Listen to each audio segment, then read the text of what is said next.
you. I hope you're doing great this morning. Hello, hello.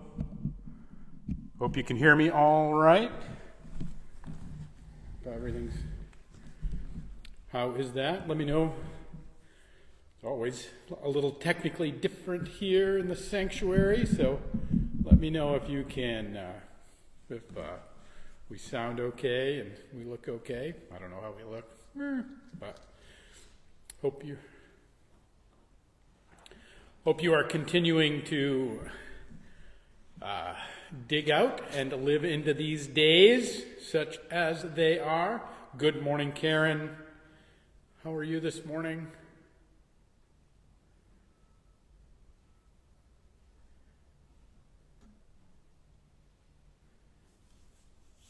Hello, hello, friends. How are you all? Hey, Irene, glad you're here. Hope you're doing great. Good morning, friends.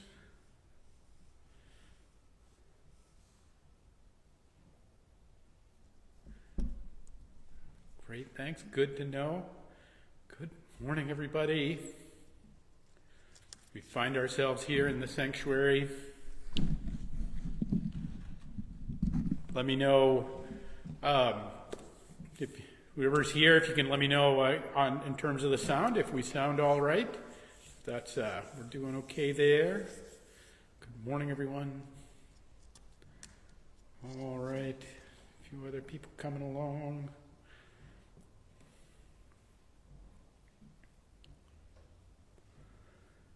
Hey, Jane, good morning to you. Glad you're here. All right, good morning, everybody. Nice to see everyone today. As I was just about to go live this morning, we just got the word that the travel ban in the city is lifted. So, yay! There is much rejoicing. Yet we still have a lot of streets to be yet to be plowed or cleaned out. Both June and Cherry Street, or Cherry and June, are still pretty well socked in, and there's a lot of people still not being able to get around. But if you need to get into the city, you can now. So that is good, and things are looking really good here. We've myself and one of our deacons, Garrett, and our sexton, Henry, have been hitting the high points of the snow all morning, and our snow removal guy is driving here now as we speak. He did some plowing yesterday, and he's going to start carting away the white stuff this afternoon, and then we have the courthouse is already plowed out, so we have plenty of parking. So we will be ready for Sunday worship, and the sidewalks are clear, and we're looking good. So want to make sure we put that out right away as soon as we can, so that you can be ready. The other events, we're still feeling our way through, so stay tuned if you're looking for an organ concert or you're looking for our movie night on tomorrow night. We'll see if we're ready for those, and we'll let you know. All right, let's go this morning. Jamie says, plays for Casey, who is shipping out to Kenya with the U.S. Army. We'll keep Casey in our prayers, and there's so many people deploying right now. Liam, also in our congregation, is headed out. Also, there are many folks that I wanted to bring up in prayer this morning. Our dear friend Fannie Faye Davis, who has entered hospice care and is being, so keep her in your prayers. Our dear friend Donna, who is a regular as a part of this community, has just finished radiation treatment and is, and if you know kind of how that goes, this is the end of these treatments are kind of the dark days and the hard days, and so that it feels like these days, I don't know about for you, but that we're living really closely to mortality. At least I feel like I am. I have so many dear ones that are sick or that are hurting. I have so many dear ones that are grieving, right, and loss from And I'll put on top of that this grand snowstorm where I've been out moving snow just about every day in one form or another. And I realize that I may not be the young buck that I once was, that in fact Advil becomes my friend, and that the ability to move snow and to lift things up are not quite what they used to be. Though, I'm still as good once as I'm as good once as I ever was. So let's, don't get too carried away. But as we begin today, this 11/11, on this, the 26th of February, we are all confronting what it is to live in this life, to live in this, and the way that we are as old as we've ever been. We are at the zenith of our living days as we once were, and that we continue to walk out that day till that day till we are called home, and that timeline gets shorter each day. And I mean that not as a like, oh well, thanks for showing up here, now I'm all depressed. It's not that we should have sadness in it, but that we should rejoice in it. We should rejoice in these different seasons, like this incredible snowstorm we just encountered here. We should rejoice in the beauty of these days. We should rejoice in these moments that we are given with one another, even if they are just these little digital moments. The great Frederick Buechner said, "One life on this earth is all that we get. And whether it is obvious, and whether it is enough or not enough, is the obvious conclusion, would seem to be that at the very least we are fools if we do not live it as fully and bravely and beautifully as we can." I look at my friends who are contending with their mortality. I look at myself and my aching back and my contending with mortality. I look at all of you whom I journey with and I love, and I know that you contend with all those same things as well. And it is my dear hope and wish today that we might live this life as fully and as bravely and as beautifully as we can. That this encounter, as we age and as we go on, and I don't know how old you are, and how this is finding you in these days. But what I am finding is that as I move through this second half of my life, as I am wrapping up my second act and looking at the third act, as we stand on this precipice, what I recognize is that the seasons do change. That spring has given way to summer, and summer has given way to autumn, and that one day we will have the winter of our days, depending on how old we all are or we find ourselves, and that these seasons are not a bane, and they're not a curse, but that they have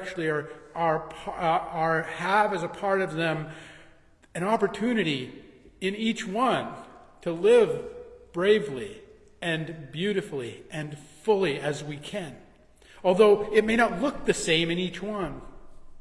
And so I find myself in going back to the words of Father Richard Rohr, and that's what I want to share with you today, a little less of me and a little more of him, and a meditation as from a book that he wrote about the second half of life. And this is a little excerpt from it, and I find it so powerful, and it's so important. Not just because I'm feeling it. I'm feeling my back aching, and I'm feeling the gray in my mustache. But I'm feeling the hoofbeats of death as my friends age and are sick, and grief finds their way.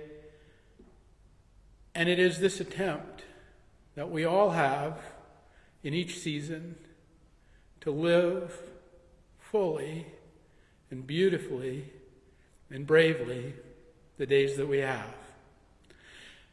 And I think he gives some beautiful instruction in that.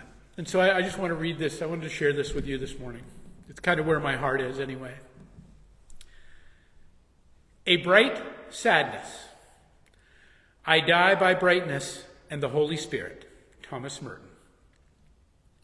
There's a gravitas in the second half of life, but it is now held up by a much deeper lightness or okayness. Our mature years are characterized by a kind of bright sadness and a sober happiness. If that makes any sense, I'm just grabbing for words to describe many wonderful older people I have met. If you have met them, you know for yourself and will find your own words. There is still darkness in the second half of life. In fact, maybe even more so. But there is now a changing capacity to hold it creatively and with a little less anxiety. It is what John of the Cross called a luminous darkness, and it explains the simultaneous coexistence of deep suffering and intense joy of the saints, which would be impossible for most of us to even imagine. The Eastern Orthodox believed that if something was authentic religious art, it would always have a bright sadness to it. I think I agree with them. It would always have a bright sadness to it, and am saying the same of life itself. This is the human life in its crowning, and all else has been preparation and prelude for creating such a human work of art. Now we aid and influence other people simply by being who we are. Human integrity probably influences and moves people from potency to action more than anything else. It always deeply saddens me when old folks are still full of themselves and their absolute opinions about everything. Somehow they have not taken their needed place in the social fabric. We need their deep and studied passion so much more than their superficial and loudly stated principles. We need their peace more than their anger. Yes, the second half of life has a certain kind of weight to carry, but no other way of being makes sense or gives you the deep satisfaction your soul now demands or even enjoys. This new and deeper passion is what people mean when they say, I must do this particular thing or my life will not make sense. Or it is no longer a choice. Your life and your delivery system are now one. Whereas before your life and your occupation seem to have two different things. Your concern is not so much to have what you love anymore, but to love what you have right now. This is a monumental change from the first half of life, so much so that it is almost the litmus test of whether you are in the second half of life at all. The rules are different now, and we often see it on older folks' freedom to give things away. Hoarding, possessing, collecting, impressing others with their things, their house, or their travels are less and less of interest to them. Inner brightness, still holding life's sadness and joy, is their own reward, its own satisfaction, and their best and truest gift to the world. Such elders are the grand parents of the world. Children and other adults feel so safe and loved around them. They themselves feel so needed and helpful to children, teens, and midlife adults. And they are in their natural flow. Strangely, all of life's problems, dilemmas, and difficulties are now resolved not by negativity, attack or criticism, force or logical resolution, but always by falling into a deeper and larger brightness. Hopkins called it the dearest freshness of deep down things. Oh, I got to say that again. The dearest freshness of deep down things. This is the falling upward that we have been waiting for. One of the guiding principles of the Center of Action of Contemplation puts it this way: the best criticism of the bad is the practice of the better. I learned this from Father St. Francis, who did not concentrate on attacking evil or others, but just spent his life falling and falling many times into the good and the true and the beautiful. It was the only way he knew how to fall into God. Such inner brightness ends up being a much better and longer-lasting alternative to evil than any war or anger or violence or ideology. And you know that he or she is surely the goal of humanity and the delight of God. I hope you're becoming that shining person, and that this book is helping you see it, allow it, and trust it. Otherwise, this book too will be just some more words, instead of words becoming flesh. Until it becomes flesh, it cannot shine and shine brightly. Father Richard Rohr. That is the part of the prelude to the introduction to his book, Falling Upward. And it so resonated with me years ago when I read it. And it lands even more so today. That, friends, my hope for you, whatever half of life you are in, the first half, the second half, the third half, wherever you are, I hope that you will understand and live into the promise of eternity, into the promise of the life of this one grand life. As Buechner said, one life on earth is all that we get, whether it is enough or not enough. And the obvious conclusion would seem to be that at the very least we are fools if we do not live it as fully and bravely, as beautifully as we can.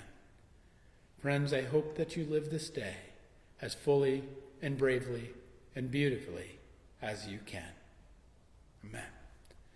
So glad you're all with us. Thank you, Jamie. Thanks for everybody. Deborah, glad you're here. Jane, glad you made it in. Irene, so great to see you. But Audrey, so glad you're here. I hope you're feeling better. You're in my prayers. So many of you, I pray,